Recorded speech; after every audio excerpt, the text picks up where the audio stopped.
बच्चों, आज मैं कक्षा 4th का चैप्टर नंबर 13 हुदहुद सिखाऊंगी। हुदहुद को कलगी कैसे मिली। एक बार सुलेमान नाम के बादशाह आकाश में चलने वाले अपने उड़न खटोले पर बैठे कहीं जा रहे थे। बड़ी गर्मी थी, धूप से वह परेशान हो रहे थे। तो देखो बच्चों, एक बार इस कहानी में क्या होता है, सुलेमान नाम के एक बादशाह थे जो आकाश में चलने वाले अपने उड़न खटोले, देखे ना बच्चों, अपने उड़न खटोले आकाश में चलते हैं वो, उसमें कहीं बैठ के जा रहे थे। बहुत ही गर्मी की मौसम थी और उसके कारण राजा परेशान हो रहे थे।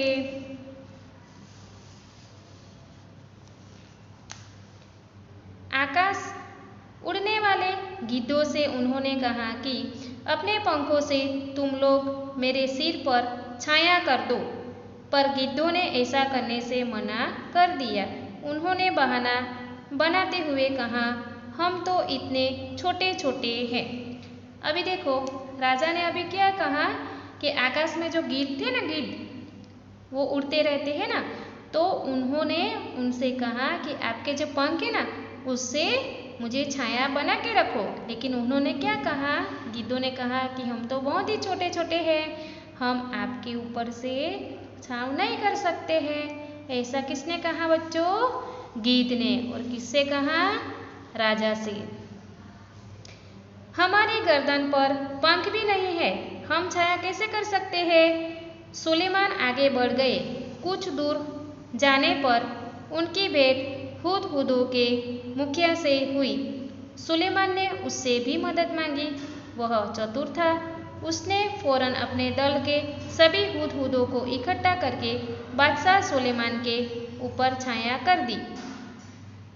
सुलेमान बोले, मैंने गिद्धों से भी मदद मांगी थी। अभी देखो बच्चों, यहाँ पे सुलेमान ने क्या कहा, सुलेमान ने अभी किसकी मदद मांगी, हुदहुद की। तो सुलेमान आगे बढ़ गए। कुछ देर के बाद उनकी भेंट हुदहुदों से होती है, जिसके एक मुखिया है उनसे होती है। उसने क्या कहा कि मुझे आप छाँव करके दो। पहले मैंने गिद्ध की भी मदद मांगी थी, लेकिन उन्होंने तो पूरा ना बोल दिया मुझे। ऐसा राजा ने हुदहुदों से कहा। वे मेरी मदद कर सकते थे, पर उन्होंने मेरी मदद नहीं की। तुम गिद्धों से छोटे तो हो, पर चतुर अधिक हो। तुम सबने मिलकर मेरी सहायता की है। अभी देखो बच्चों, यहाँ पे राजा ने क्या कहा, गिद्धों से मदद मांगी और उन्होंने तो ना बोल दिया था गिद्धों ने। अभी गिद्धों से तो हुदहुद छोटे होते, फिर भी आप मुझे मदद कर रहे हो। ऐसा किसने कहा बच्चों, राजा ने। तुमसे बहुत प्रसन्न हूँ, मैं तुम्हारी कोई इच्छा पूरी करूँगा। बताओ तुम्हारी क्या इच्छा है। मुखिया ने कहा, महाराज, मैं अपने सभी साथियों से सलाह करने के बाद अपनी इच्छा बताऊंगा। मुखिया ने साथियों से सलाह करने के बाद कहा, महाराज, यह वरदान दीजिए कि हमारे सिर पर आग से सोने की कलगी निकल आए। बादशाह हंसे और बोले, मुखिया, इसका फल क्या होगा, यह तुमने सोच लिया है। अभी देखो बच्चों, अभी ये राजा बोलते हैं ना कि हुदहुद, मैं आप लोगों से तो बहुत प्रसन्न हो गया हूँ, मैं आपकी कुछ सहायता करना चाहता हूँ। तो हुदहुद के मुखिया को पूछा महाराज ने कि आपकी इच्छा जो भी हो मुझे बताओ, मैं आपकी इच्छा पूर्ण करूँगा। तो इस मुखिया ने क्या कहा, मैं सब हुदहुद से पूछता हूँ और उसके बाद बोलता हूँ। और मुखिया ने क्या कहा कि हमारे जो सिर पे कलगी है ना, वो सोने की हो जाए, ऐसा हमें कुछ वरदान दो। तो राजा ने कहा, आपने उसका परिणाम सोच के रखा है, आप जो मांग रहे हैं वो सोचा है आपने क्या होगा उससे। ऐसा वो राजा कहते हैं। मुखिया बोला, हाँ महाराज, मैंने खूब परामर्श करके यह वर मांगा है। सुलेमान ने प्रार्थना स्वीकार कर ली। सभी हुदहुदों के सिर पर सोने की कलगी निकल आई। लोगों ने सोने की कलगी को देखा तो वे हुदहुदों के पीछे पड़ गए। तीर से उन्हें मार मार कर सोना इकट्ठा करने लगे।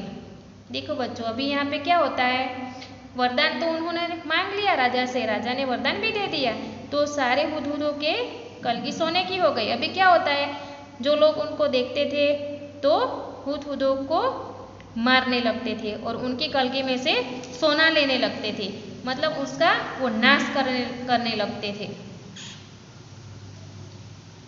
हुदहुदों का वंश समाप्त हो पर आ गया। तब मुखिया घबराकर बादशाह सुलेमान के पास पहुंचा और बोला, इस सोने की कलगी के कारण तो हमारा वंश ही समाप्त हो जाएगा। सुलेमान ने कहा, मैंने तो शुरू में ही तुम्हें चेतावनी दी थी। खैर जाओ, आज से तुम्हारे सिर का ताज सोने का नहीं सुंदर परों का हुआ करेगा। और तभी से हुदहुदों के सिर पर परों का यह ताज यानी कि कलगी शोभा पा रहा था। अभी वो उसका जो सरदार होता है, मतलब ये जो मुखिया है, वो राजा के पास जाता है और राजा को बोलने लगता है कि अभी ये सब हमें मार रहे हैं, हमें क्या करें। तो सुलेमान यानी कि राजा ने कहा कि आज से पहले भी मैंने आपको चेतावनी दी थी, है ना, तो अभी से आपकी जो सोने की कलगी है ना, वो अभी नहीं रहेगी और उसकी जगह पे सुंदर से कलगी जो सिर पे आपके थी ना, वो कलगी रहेगी, ऐसा राजा ने मुखिया से कहा। हुदहुद के एक बहुत ही सुंदर पक्षी है। इसके शरीर का सबसे सुंदर भाग इसके शरीर की कलगी होती है। वैसे तो यह इसे समेटे रहता है, पर जैसे ही किसी तरह की आवाज़ होती है, यह चौकन्ना होकर परों को फैला लेता है।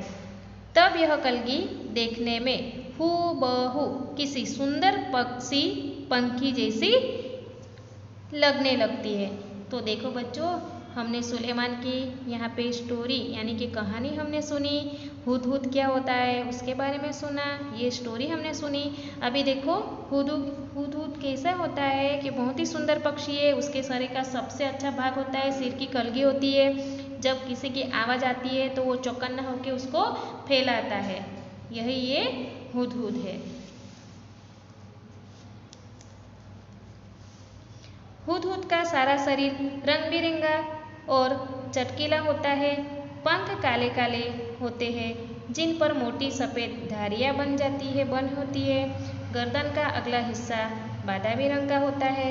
चोटी भी बादामी रंग की होती है, मगर उसके सिर काले और सफ़ेद होते हैं। दुम का भीतरी हिस्सा सफ़ेद और बाहरी हिस्सा काले रंग का होता है।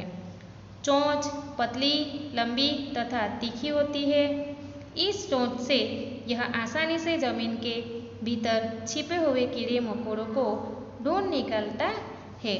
अभी देखो बच्चों, हुदहुद का शरीर कैसा होता है, रंग बिरंगा होता है, चटकीला होता है। पंख कैसे होते हैं उसके, काले काले होते हैं जिन पर मोटी मोटी सफ़ेद धारियाँ बनी होती है। गर्दन का अगला हिस्सा कैसा होता है, बादामी रंग का होता है। चोटी भी बादामी रंग की होती है, मगर उसके सिर पर काले काले और सफ़ेद होते हैं। दुम का भीतरी हिस्सा सफ़ेद और बाहरी काले रंग का होता है।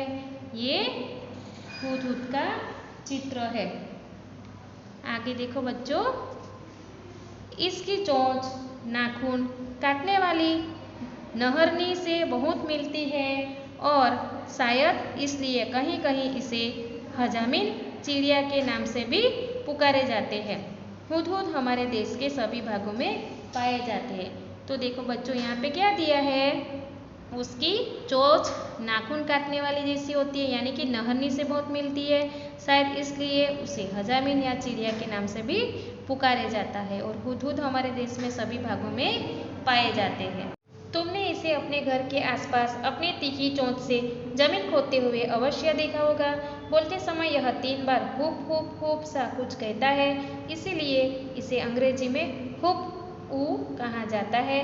हिंदी में भी उसे हुदहुद कहते हैं। दुम में कीड़ा ढूंढने के कारण हमारे देश में कहीं कहीं उसे पदुबया भी कहते हैं और सुंदर कलगी की वजह से कुछ देशों में लोग उसे शाह सुलेमान कहकर पुकारते हैं। तो देखो बच्चों, आपके घर के आसपास आपने ऐसा पक्षी देखा होगा जो हुप हुप हुप ऐसे बोलता है।